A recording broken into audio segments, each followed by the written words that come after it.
Bonjour à tous, dans ce nouveau tuto, nous allons voir ensemble aujourd'hui le recherche V valeur proche, sachant qu'il existe aussi le recherche V valeur exacte.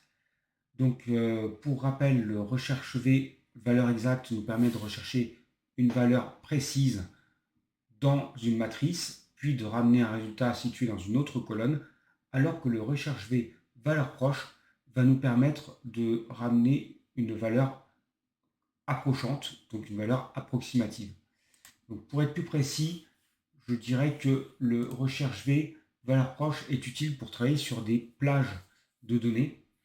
Ça va nous permettre en fait d'avoir une matrice qui ne prend pas en compte toutes les valeurs possibles, mais qui indique des tranches.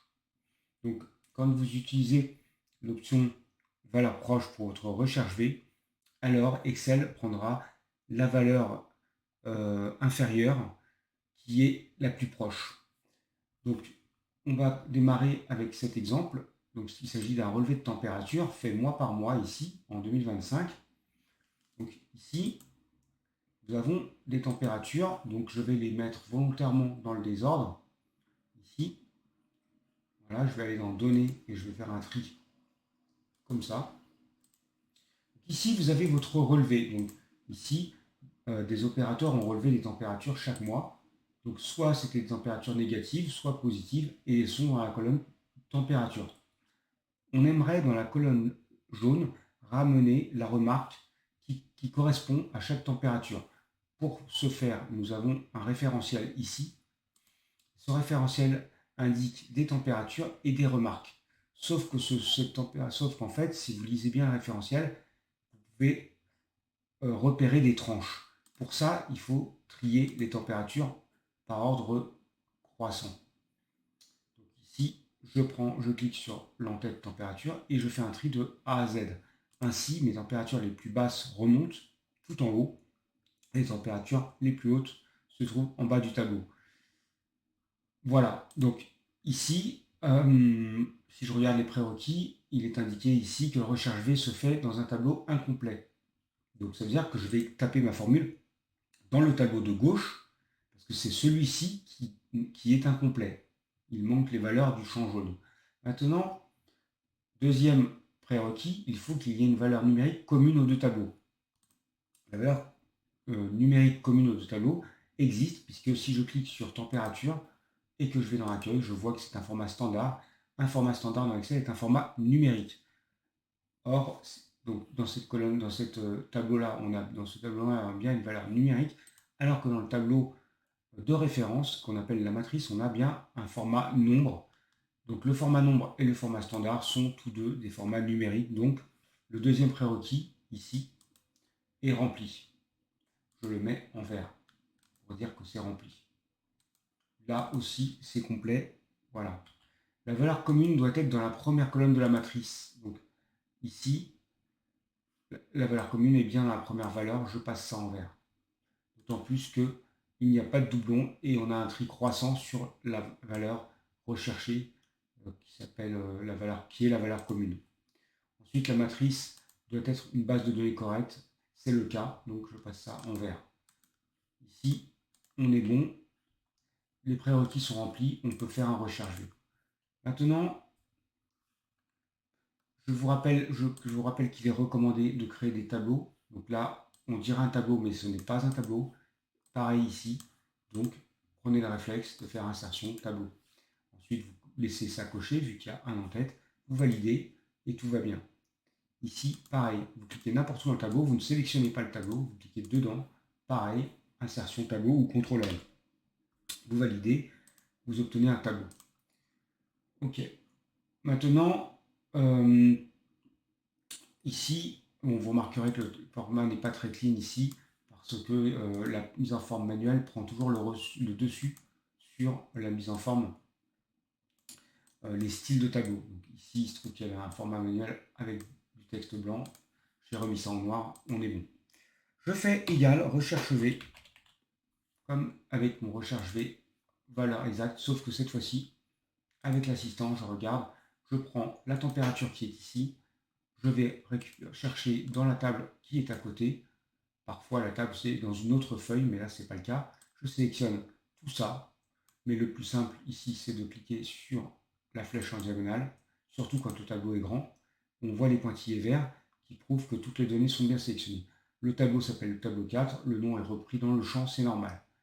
Le numéro d'index-colonne nous permet d'indiquer quelle est la colonne que l'on veut rapatrier de là vers là. C'est-à-dire le champ remarque ici, de toutes les données, oula, excusez-moi, pardon pour la fausse manip, le champ remarque ici devra être rapatrié ici, donc il faut donner l'index colonne 2 parce que la colonne remarque est la colonne 2 de la matrice. Valeur proche, attention, ici il faut bien choisir vrai, ici, parce que cette fois-ci on veut une valeur proche et non pas une valeur exacte. Voilà ce qui s'est passé. Donc ici, moins 12, c'est glacial. Pourquoi? Parce que la valeur, parce que Excel, en fait, ici, donc je vais donc ici vous montrer comment fonctionne la fonction. Ici, donc je prends, donc ici, je prends la formule moins 12 ici, le moins 12 va se positionner juste après le moins 20. N'oubliez pas qu'on est trié par 300. Donc c'est normal que le moins 12 se mette avant le moins 3 et après le moins 20. Ici, on aura donc une nouvelle ligne qui pourrait se rajouter. Ce serait le moins 12. Le moins 12, ici, va prendre la valeur proche située immédiatement avant. Donc la valeur proche inférieure. C'est ce qui est indiqué dans les prérequis. Donc, enfin, pas besoin de les remarques ici. Il renvoie une valeur proche, il renvoie la valeur la plus proche s'il ne trouve pas la valeur exacte. Alors là, il n'y a pas de valeur, la valeur exacte, il n'y a pas moins 12 dans le tableau de référence, donc il renvoie la valeur la plus proche. Mais ce qu'il appelle la valeur la plus proche, c'est la valeur la plus proche située qui est inférieure. Donc ici, ce serait moins 20. Et en face de moins 20, on a glacial, donc il renvoie glacial. Si j'avais mis, par exemple, moins 2, eh bien, ou plutôt, excusez-moi, je vais mettre plutôt moins 4 pour tester. Moins 4, c'est glacial. Est-ce qu'on est d'accord? Si j'ai moins 4, on est d'accord que la valeur la plus proche mathématiquement, ce serait moins 3. Moins 3 est plus proche de moins 4 que moins 20, mathématiquement. Maintenant, si je parle au sens Excel, dans ce contexte de recherche V, la valeur la plus proche du moins 4, c'est le moins 20. C'est normal qu'il renvoie glacial. Voilà. Ici, on a moins 8, c'est normal, c'est glacial. Ici, c'est très froid, parce qu'on a dépassé la borne moins 3. On est passé même juste à la limite du froid. Vous voyez, on est à 5, et s'il y avait eu 6, c'était froid. Ici, je passe à 6. Regardez, ça passe en froid. Le 14, c'est du frais, parce que la valeur la plus proche au-dessus du 14, c'est le 13, et le 13, c'est frais. 22, moyen. 28, moyen aussi. On n'a toujours pas passé les 30, donc on est moyen. Ensuite, 31, on vient de dépasser les 30, donc on est passé dans le chaud. Frais, frais, et de nouveau froid ici, parce qu'on est à 6 degrés, donc limite, on passe dans les froids.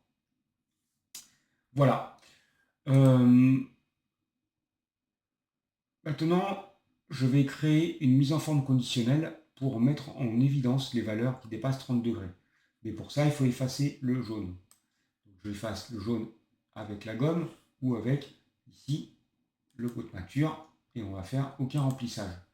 Ici, je garde la sélection, je vais dans Accueil, Mise en forme conditionnelle, et je vais faire une règle de mise en surbrillance pour toutes les valeurs dont le texte contient. Par exemple, ici, on a dit au-dessus de 30, on va faire tout ce qui contient. Là, on pourrait faire un texte qui contient chaud, par exemple. Mais là, il nous faudrait on va plutôt faire un format, mettre en évidence les températures, donc plutôt la colonne température, ici. C'est du numérique, donc on va faire une mise en forme conditionnelle basée sur des valeurs, donc on va dire toutes les valeurs qui sont supérieures à 30 degrés. Je tape 30 ici, je vais passer ça en vert. Non, on va laisser en rouge, puisque si c'est chaud, c'est plutôt du code couleur rouge. Je laisse ça comme ça, et tout va bien.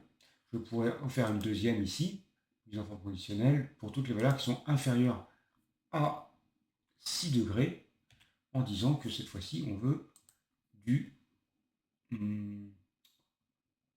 jaune. Allez, on va faire un format personnalisé.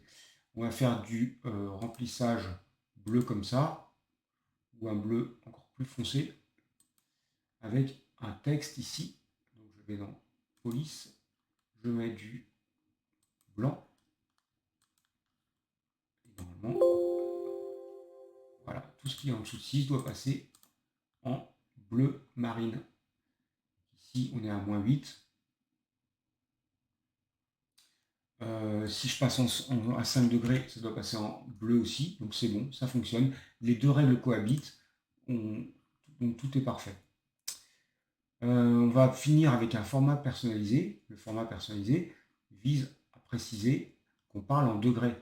Donc on va dire que ce sont des degrés Fahrenheit, puisqu'on est en Europe. Pour ça, on sélectionne les températures. Comme c'est un tableau, je prends la grosse flèche ici. Ça sélectionne tout le tableau automatiquement. Ça m'évite de faire ça à la souris. Puis je fais clic droit, format de cellule. Et là, je vais partir sur un format personnalisé. Ici, je vais prendre 0 et je vais rajouter guillemets, espace, degré. Et je vais mettre F pour Fahrenheit et je ferme mon guillemet parce que c'est du texte. Donc, on a besoin d'un espace, d'un F et d'un guillemet. Et le 0 indique une valeur numérique. Ça fonctionne, c'est parfait. J'ai plus qu'à faire la même chose ici. Format cellule personnalisé, ici. Je descends parce que maintenant il existe ici, donc je vais peut-être pouvoir l'utiliser. Quoique, oui, il est là. Ok, je l'applique. Et on est bon. Voilà. Petite remarque ici pour vous montrer l'importance du fait d'avoir des valeurs numériques et non pas texte. Regardez ce qui se passe si je passe en texte. Ici, je vais faire une formule égale. Je vais insérer une colonne. CTRL plus. Je vais faire temp en texte.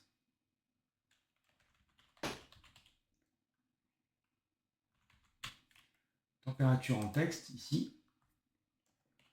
Eh bien, pour passer des valeurs numériques en texte, je vous rappelle qu'il faut faire égal texte, tout simplement. Ensuite, mais là, je vous renvoie à mon cours sur les formats texte. La valeur que l'on passe en texte, c'est la valeur qui est à côté ici. Donc, il m'écrit le nom du champ, c'est normal. Ensuite, il me faut indiquer le format du texte, et c'est un format 0.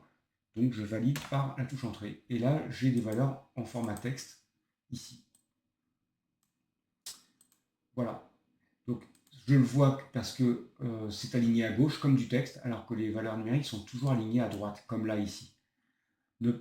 Sachez que le format personnalisé ne change pas le type de format, nous restons en numérique, sauf que ça indique ici degrés Fahrenheit. Mais pour Excel, c'est comme si j'avais écrit -4, tout court, ça ne change strictement rien, c'est toujours du numérique. Si maintenant je refais ma formule ici, par rapport à... donc je vais agrandir mon tableau, je vais plutôt rajouter une colonne. Remarque 2, ici je fais mon recherche V. Regardez ce qui va se passer. Je recherche ça, qui est du texte, dans la table matrice qui est ici. Je ramène la colonne remarque, qui est la colonne numéro 2, point virgule, valeur proche, vrai. Et je peux mettre 1 aussi, donc je vais le faire. 1. Voilà, ma formule est bonne ici, il y a bien la parenthèse qui est fermée, tout est bon, sauf que j'ai des diasénas partout.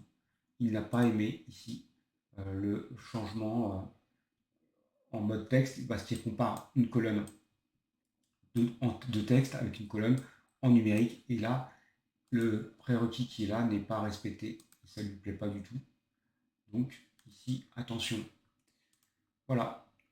Comment faire pour pallier à ça? Il existe une petite astuce que je vais vous présenter. Il faut multiplier ici le champ, la valeur recherchée qui est dans le texte, il faut multiplier par 1. Donc étoile 1. Ici,